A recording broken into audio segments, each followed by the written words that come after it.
Hello, this is Paul with Logix Magazine. And yes, there are rules for PLC programmers, electricians, automation professionals. There are rules. And it's important for you to be successful in this career that you become familiar with those that are relevant to you.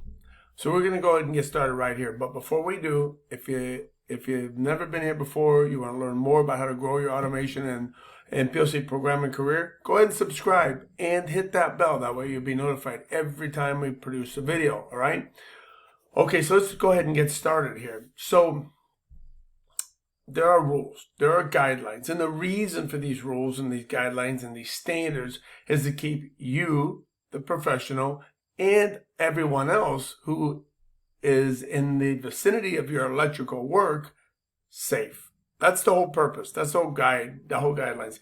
You can go on YouTube and find some horrific videos that show electrocutions, and they're really bad. They're really very bad, very upsetting type of videos to see. But what you're going to learn is that if you follow the standards, if you know the guidelines, and you make it a part of the way you do your job, you'll get to go home to your family.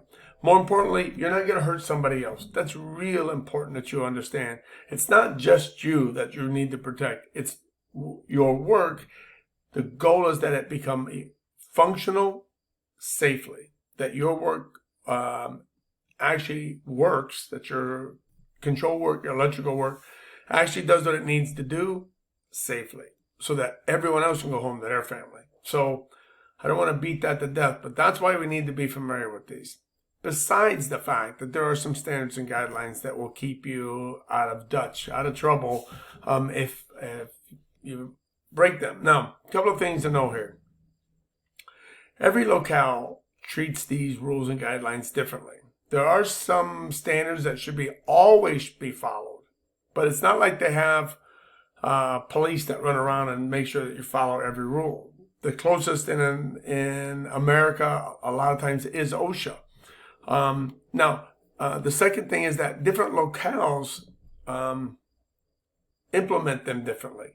Like in some cities, in some areas, you need to be a certified and licensed electrician for that locale to perform electrical work.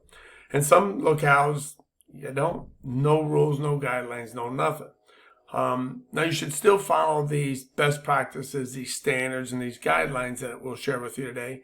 But every locale, every area will treat these standards and guidelines differently. So it's up to you to know what's relevant in your particular area. All right? So you have to do a little homework. If a lot of this is new to you, I suggest you dig into it. And if you don't have some experience, training, certifications on some of these standards, then I recommend that you seek out professional trainers and become familiar with them. If you've been in an industry for any period of time, you're going to run into these standards. You're going to get some of this training. It's inevitable. All right, so let's go ahead and get started here.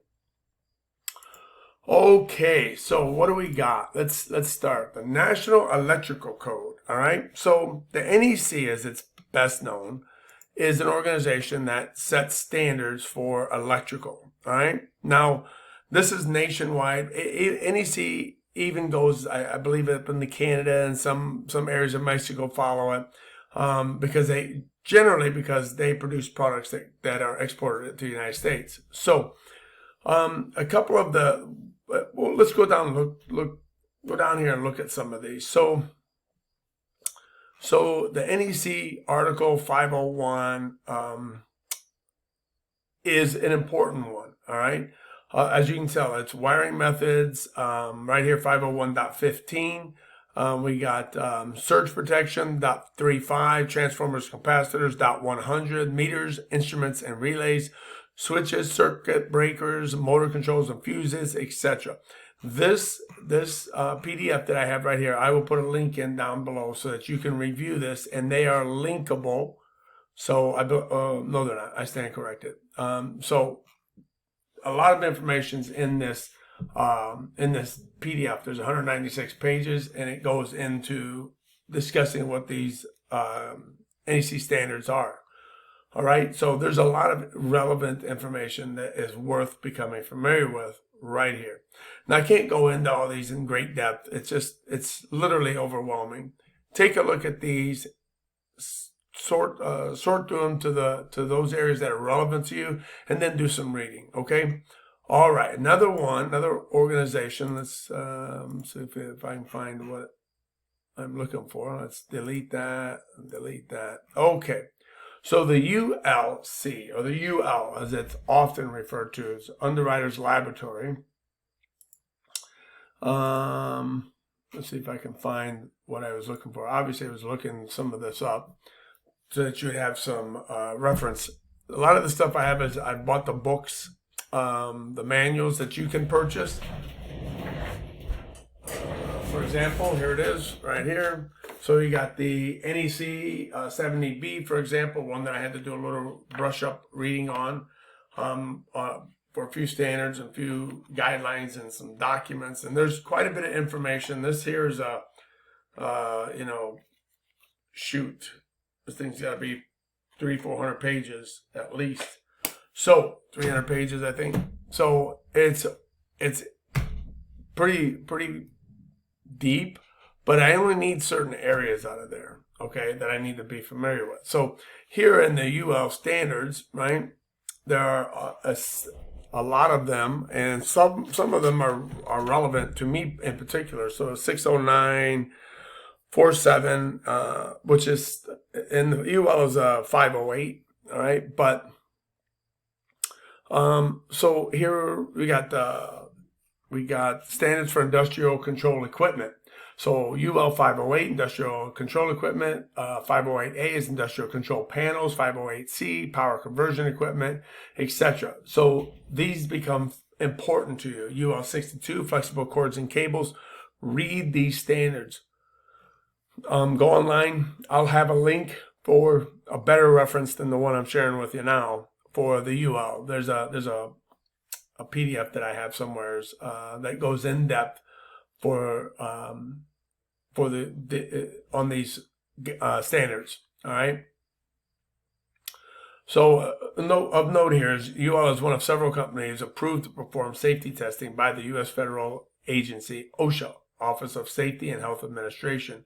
An important organization in the United States. If you get found not following these standards and the OSHA stops into your facility, which they can do at any time, and they notice that you're doing electrical wiring, you're not following the standard, they will fine you, and they will fine you heavily. So it's very important that you do your job right to protect yourself, other people, and very importantly, your employer from having to pay fines because you didn't follow the standards. All right, very important. Underwriters Laboratory, UL.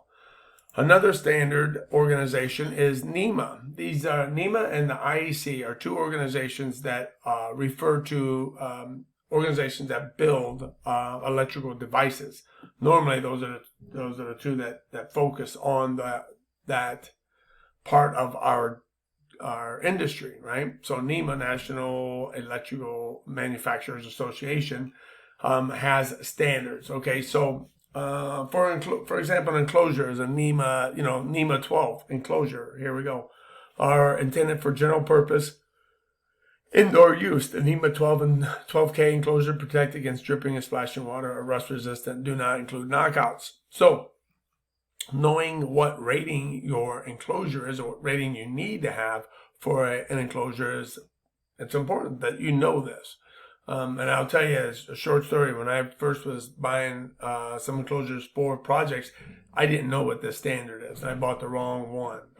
So I had to send it back and get it back, and that put us, I was a day or two behind on a project, all because of simple lack of knowing this standard when I first started. So just something to pay attention to, right? NEMA has their standards that you need to be familiar with.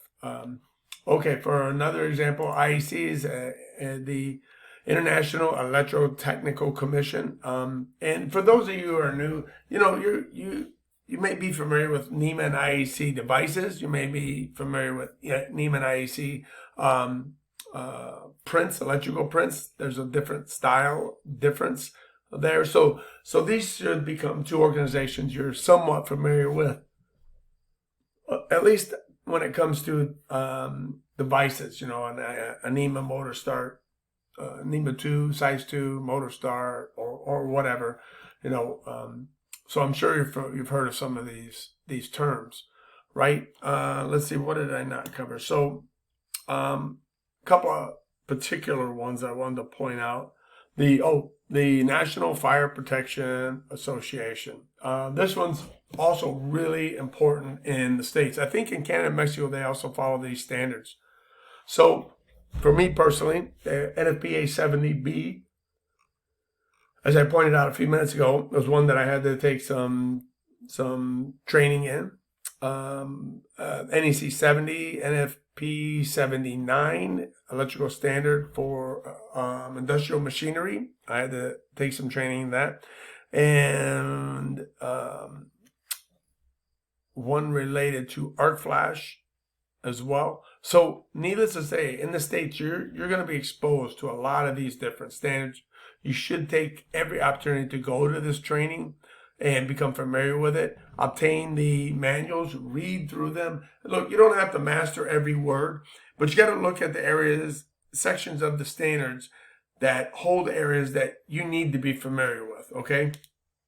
Very important to get that library of standards, books, get the physical books, because in this particular one, there are forms that I can just use. I can pull right out of here and make copies of it and use them, and that'll save me a whole lot of aggravation of using them when using them. So power distribution survey, I can use that. I've not used that, but a project scope of work. If you don't know how to put together a project scope of work, one's right here for you for electrical work. There's just a lot of useful information. Instructions to contractors. I do a lot of that. I made my own form here. But this form here, instructions to contractors, is important. Main power energization checklist. There's just a lot. Grounding system resistance test.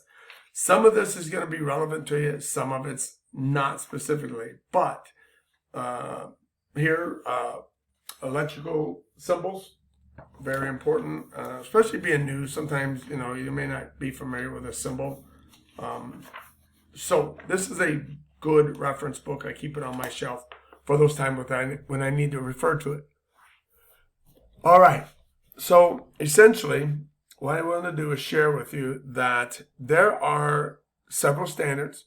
I think I've covered them all that I normally have to associate with. So NFPA, the NEC, the UL. Well, the UL and 508 and the 60947 generally used interchangeably. So that refers to a lot of hazardous areas, enclosures in particular. And the NEMA and the IEC standards are worth looking into and trying to look through the list and see what's relevant to you, and then do a little bit of reading. I'll put some links down at the bottom for the NEC, the IEC, NEMA, NFPA, and the UL. Right? Those are the essentially governing bodies that set standards and guidelines for electrical safety, as well as fire and lots of others. But for us working in controls, they are the standards in which we need to become familiar with. And again, let me reemphasize, the reason this is important is 1, keep yourself safe. 2, keep other people safe. 3, protect your employer or your own business if you own your own business or want to someday. Become familiar with this so you protect your business. You don't have upset a customer by not following standards. You don't get fined or worse from OSHA. Very important. And these are not small fines that you can get hit with. They could be tens of thousands of dollars. And once they fine you, if you are not able to work a deal out with them to get your issues corrected, they'll stick and you will be forced to pay them. So very important. All right. So this is kind of a basic introductory to let you know that there are rules that you need to become familiar with. And literally, there's just so many of them. I can't pick out one or two and say, this is what you need to know. You need to go to the websites. You need to do the research. You need to do the homework. And then that will help you out. All right. So until next time, this is Paul with Logix Magazine. And if you have any questions, put them down below. I'd love to help you help answer those questions for you. Okay? So until next time, keep programming my friends. And for sure, look into these rules and standards. See what is important to you in the work that you do. All right? Looking forward to hearing from you. Thanks. Bye.